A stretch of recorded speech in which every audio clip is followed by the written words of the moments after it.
안녕하십니까. 저는 한국천문연구원 우주위험감시센터에서 근무하고 있는 김명진이라고 합니다. 오늘 여러분들에게 소개시켜 드릴 주제는 지구위협 소행성으로부터의 대비라는 주제입니다. 제목은 Asteroid is Coming 이라는 제목을 정해봤는데요. 보시는 화면처럼 소행성이 지구로 날아오고 있는 그런 화면입니다. 이것은 물론 가상의 그런 상상도입니다. 이런 일은 사실 실제로 벌어지게 되면 굉장히 위험한 그런 상황을 초래하기 때문이고요. 하지만 언제든지 일어날 수 있는 그런 상황이기 때문에 이러한 지구 위협 소행성으로부터의 대비를 어떻게 준비해야 되는지에 대한 설명을 드리도록 하겠습니다.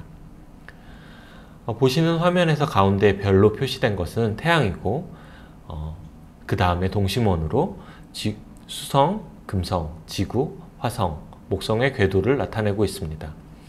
지구 근처에 지구의 심벌은 이제 가운데 하단 쪽에 있는 동그라미에 더하기 표시가 되어 있는 모습이 바로 지구인데요.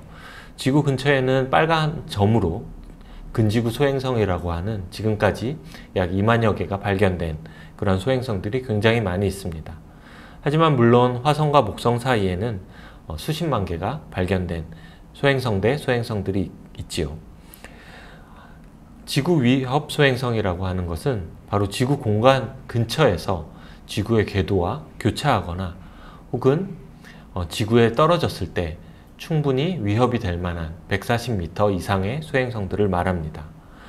바로 작년 4월달 기준으로 2만 개가 돌파를 했고 지난 8월 17일 기준으로는 한 2만 3천 개 정도의 지구 근처에는 지구의 위협을 가질 잠재적인 요소를 가지고 있는 소행성들이 존재를 하고 있습니다.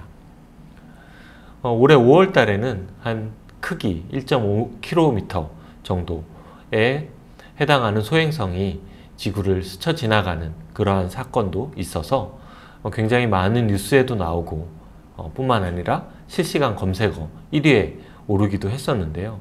이처럼 지구 주변에는 언제나 위협이 될 수 있는 소행성들이 많이 존재하고 있습니다.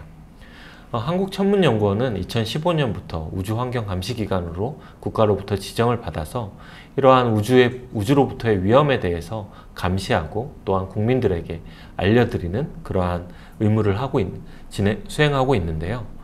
지난 5월 달에도 이처럼 지구를 스쳐갔던 그 소행성에 대해서 지구와 위험이 없다는 것을 홈페이지를 통해서 알려주기도 했습니다.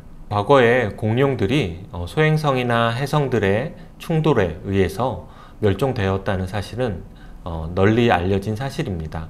뿐만 아니라 과학자들은 많은 관측 데이터와 또한 시뮬레이션 등을 통해서 그 가능성이 가장 높다고 보고 있는데요.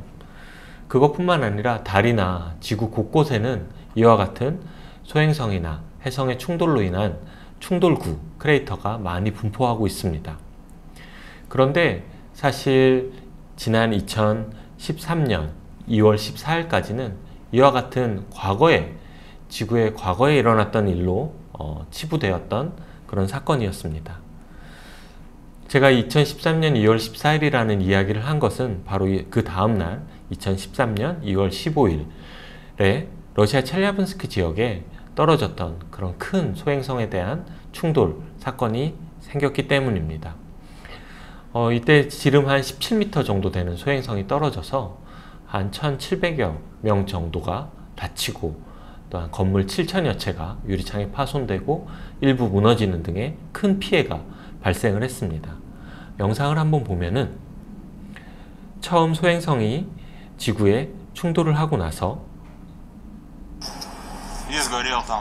이렇게 하얀 구름띠가 보이는 것으로 끝나는 줄 알았습니다. 하지만 들으시는 것처럼 아주 큰 충격파로 인한 그런 진동과 충격 에너지가 전달되어 굉장히 많은 건물과 인명피해가 발생하였습니다. 오른쪽 하단에 보이는 바로 호수에 생긴 그 구멍이 마지막 소행성의 파편인 운석이 호수에 떨어져서 생긴 구멍이고요. 왼쪽 하단에 바로 건물이 일부 무너진 그러한 모습도 볼 수가 있습니다. 이렇게 대부분의 사람들이 1600여 명 중에 대부분의 사람들은 바로 이런 유리창의 파편에 맞아서 상처를 입거나 골절이 되는 그러한 일들이 발생을 했습니다. 지난 2013년 2월에 생긴 이 러시아 첼야빈스크 지역의 소행성 낙하 사건으로 인해서 유엔을 비롯한 국제사회는 굉장히 큰 관심을 가지고 체계적이고 또한 국제적인 소행성 위협 대비를 하기 시작을 했습니다. 네, 이러한 러시아 첼야빈스크 사건은 러시아처럼 굉장히 큰 면적을 가진 국가에서는 종종 일어나곤 하는데요. 우리나라에서도 정확히 거의 1년 뒤인 2014년 3월 달에 진주 지역에 운석이 떨어지면서 굉장히 큰 화제가 됐던 적이 있었습니다. 전날이었던 3월 9일 밤에 저녁 8시 경이었는데요.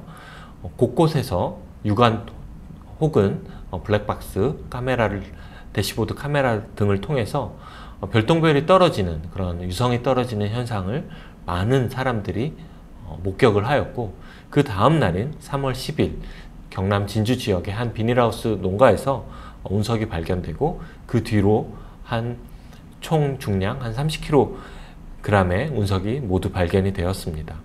이렇듯 우리나라도, 특히나 우리나라처럼 이렇게 인구 밀집 지역에서는 이러한 소행성이나 유성체에 의한 추락이 발생하게 될 경우 더 큰 피해가 우려되는데요.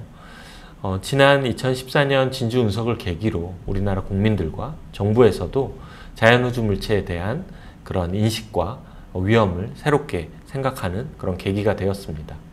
왼쪽에 보이는 애니메이션은 사람들이 가장 많이 혼동하고 있는 유성체 그리고 유성, 운석에 대한 개념을 나타내고 있습니다.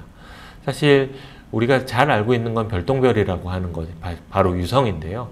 밤하늘의 먼지나 작은 알갱이 같은 것들이 지구 대기권과의 마찰로 인해서 밝게 빛나는 현상을 유성이라고 합니다. 그렇게 하지만 좀 크기가 큰 그러한 유성체들이 지구 대기권에 진입을 하게 되면 미처 다 타지 못하고 땅에까지 떨어지게 되는데요. 그렇게 해서 떨어지고 남은 것을 운석이라고 합니다. 그리고 그 유성체와 그리고 운석과 유성이 되기 이전에, 대기권 진입 전에 천체를 유성체라고 합니다. 보시는 것은 제가 유튜브를 통해서 우연히 보게 된 그런 캡처한 영상인데요. 스카이 다이빙을 하다가 다른 친구를 찍어주는 영상에서 이렇게 하늘에서 돌이 떨어지는 것을 발견을 했는데, 이것은 유성일까요? 운석일까요? 도대체 뭐라고 이야기해야 할지 사실은 정확히는 모르겠습니다. 이처럼 지구 주변에 굉장히 많은 소행성과 유성체들이 언제나 존재를 하고 있습니다. 하지만 이들의 궤도는 굉장히 잘 알려져 있습니다. 이미 발견된 그러한 천체들에 대해서는요. 나사에서는 지구 근처에 있는 소행성을 처음 발견하자마자 바로 그 궤도 계산에 들어가고, 그 궤도를 향후 100년까지 예상을 해서 지구와 충돌 위협이 있는지를 다 계산해서 이렇게 테이블 형식으로 모든 사람들이 볼 수 있도록 웹페이지에 공개를 합니다. 이것을 바로 센츄리라고 하는 소행성 충돌 위협 분석 시스템이라고 하는데요. 지금 8월 현재 기준으로 제가 지금까지 발견된 근지구 소행성의 충돌 확률을 한번 조사를 해봤더니, 가장 위에 있는 2010 RF12라고 하는 소행성 같은 경우는 이 충돌 확률이 4.7%로 약간 높기는 합니다. 하지만 그 충돌하는 시기가 2095년 그리고 에서 2119년, 지금부터 거의 100년 후에 일이긴 합니다. 그 100년 동안은 사실은 지구와의 섭동이라던가 소행성들이 받을 그런 태양빛에 의한 궤도 변화 등등에 의해서 궤도가 더 정밀해지기도 하고 바뀌기도 하니까 안심하셔도 되겠고요. 그것들보다 낮은 것들은 보시는 것처럼 바로 0.1%도 안 되는 굉장히 낮은 확률을 가지고 있습니다. 즉 지금까지 인류가 발견한 그런 23,000여 개의 근지구 소행성은 향후 100년 동안 떨어질 지구와 충돌할 확률이 거의 없으니 안심하셔도 되겠습니다. 하지만 굉장히 불편한 또 다른 사실 하나는 어젯밤에도 그리고 오늘 밤에도 내일 밤에도 아주 작은 천체들은 지구와 계속적으로 충돌을 하고 있다는 것입니다. 우리가 밤에 바깥에 나가서 굉장히 어두운 곳에 가서 하늘을 보다 보면은 우연히 보게 되는 별똥별 등이 바로 이러한 것들인데요. 하지만 그것들 중에서 크기가 큰 소행성 같은 경우는 충돌하고 남은 잔해가 운석으로 떨어지기도 하죠. 지난 2013년 러시아 첼라빈스크도 사실은 17m나 되는 크기였지만 사전에 발견하지 못하고 지구와 충돌했던 그러한 사례입니다. 네, 보시는 그림은 1988년도부터 지난 8월까지 지구에 떨어진 유성체의 분포도를 나타내고 있습니다.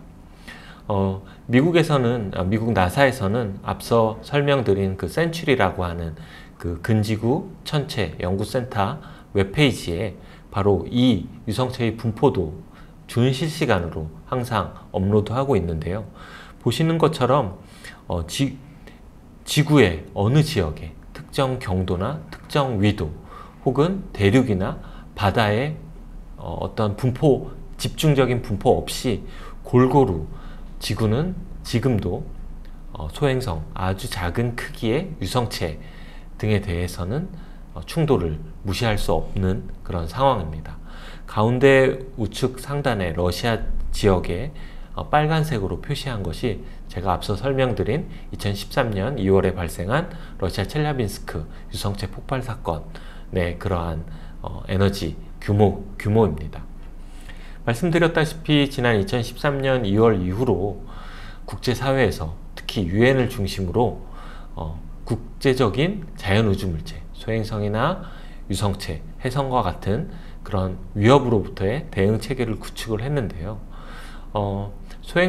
지구에 충돌할 그런 위협이 되는 소행성을 발견을 했을 때 우측 하단쯤에 보이는 I1 International Asteroid Warning Network 국제 소행성 경보 네트워크를 통해서 국제적으로 모든 관측 시설을 가지고 있는 곳에서 후속 관측을 진행을 합니다. 그리고 그 위에 있는 same 페이지 스페이스 미션 플래닝 어드바이저리 그룹을 통해서 혹시라도 해당하는 소행성의 크기가 굉장히 커서 인류 전체의 위험이 될 때 그 소행성을 어떻게 궤도를 변경할 것인지에 대한 논의도 이를 통해서 진행을 합니다. 이렇게 국제사회를 통해서 잘 소행성 위협에 대해서 대비가 준비되고 있으니 염려하셔도 되겠습니다. 네, 이상 오늘 강의를 마치도록 하겠습니다. 감사합니다.